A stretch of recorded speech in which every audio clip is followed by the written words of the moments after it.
Hey, good morning. Waiting to unload in a building here. See if I can get this done. I wanted to do I got a couple clips I already did that'll come in after this, but I've been asked a lot why I don't use snap binders over center binders. I used them for many, many years. Back when I first started, that's all I used. But I did switch. I took them off the truck about 2 years ago. For many reasons. Over those years, I've been hit with them a few times. Busted my hand, shattered my hand once. I've known a lot of buddies that have been hit, had the bar fling up. One guy knocked out all his teeth. One guy broke his orbital. So they're inherently dangerous. And I have found they come loose easier, especially in some of the videos, I think I've told you to hit your chains after you tighten your binders with your winch bar. Hit them hard too, because those chains get a little kink in them, and going down the road they'll pop out, and that's what causes it to loosen up. So if you swap them with that bar, usually that'll knock the kinks out. Not always, but usually. Binders, be it snap binders or ratchet binders, they're going to come loose from time to time. The more you do it, the more keen your eye is to looking for kinks in the way things are and making sure your binders aren't cocked at a certain angle. They'll come loose less and less. But for me, about 2 years ago, I had built a bulkhead that I used a snap binder.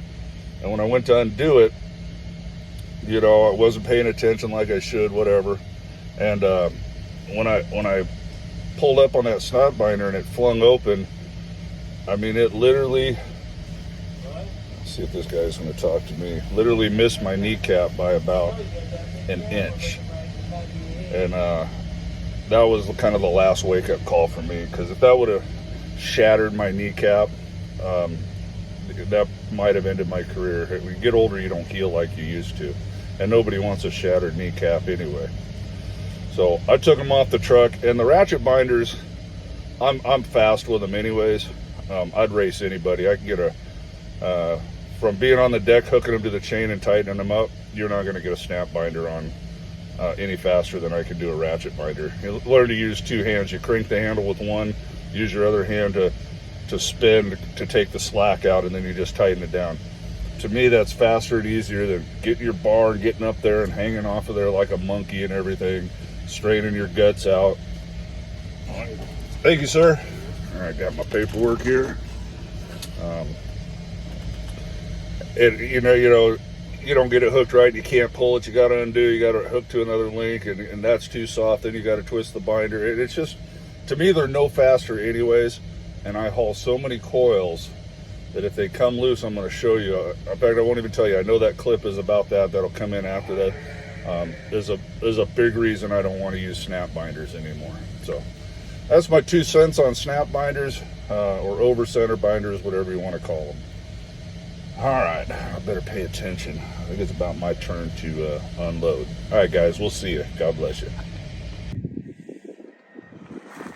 All right, looks like it's going. A little pro tip for you guys. When you go to wrap your excess chain, watch where you pull it. If I pull this here, it can knock that switch lever. And just vibrating down the road, this thing will work itself loose, okay? If you leave it there, it stays locked. It won't loosen up. It can only go one way. So you want to pull your chain so it doesn't hit the lever underneath. So on this one, you would just pull it up and over and start your wrap. So it's on the other side of that switch or release. Or if you hit it and you're going down the road, this chain will probably loosen up on you. It's just a bad deal. So then we wrap it up like that. See how I got it going up and around so it can't hit that switch? Then you use your bungee cord. So up and over, it'll come a little bit like this, like that one is, but it won't hit that lever. All right, there you go. I gotta get back to work. One of the main reasons I use the ratchet binders is I haul so many coils. So my coil bag on here, if I come along and do my load check and this chain or this chain or this chain is loose, well, If I have a over center snap binder, I got to undo this whole thing to get a bar on it. Whereas if one of these is loose, I got to undo these two and maybe this one over here, and I could stick my arm up in there and just tighten it up real quick. Okay? Snap binder, not so much. You're gonna pretty much have to undo most of it to get in there to get a bar on it. And it's a lot more work, so.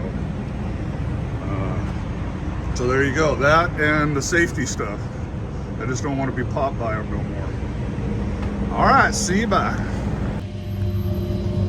All right, hope this video helps. Hope that little pro tip I threw in there will help you out. Use whatever you want, I guess. Some companies still require the snap binders. I think that's insane because ratchet binders are more precise and you can get them tighter. But hey, if you want to use the snap binders, I'm sure someone out there, oh, I'd rather use snap binders. It makes them feel like a man to hear that snap. Go for it, brother. I just like the ratchet binders better. I've just got used to them. And I know one thing, they ain't gonna fly off and pop me in the face. Get my little donuts off here. All right, you guys. We'll see you for the money and news video Sunday or whatever. God bless you. Bye now.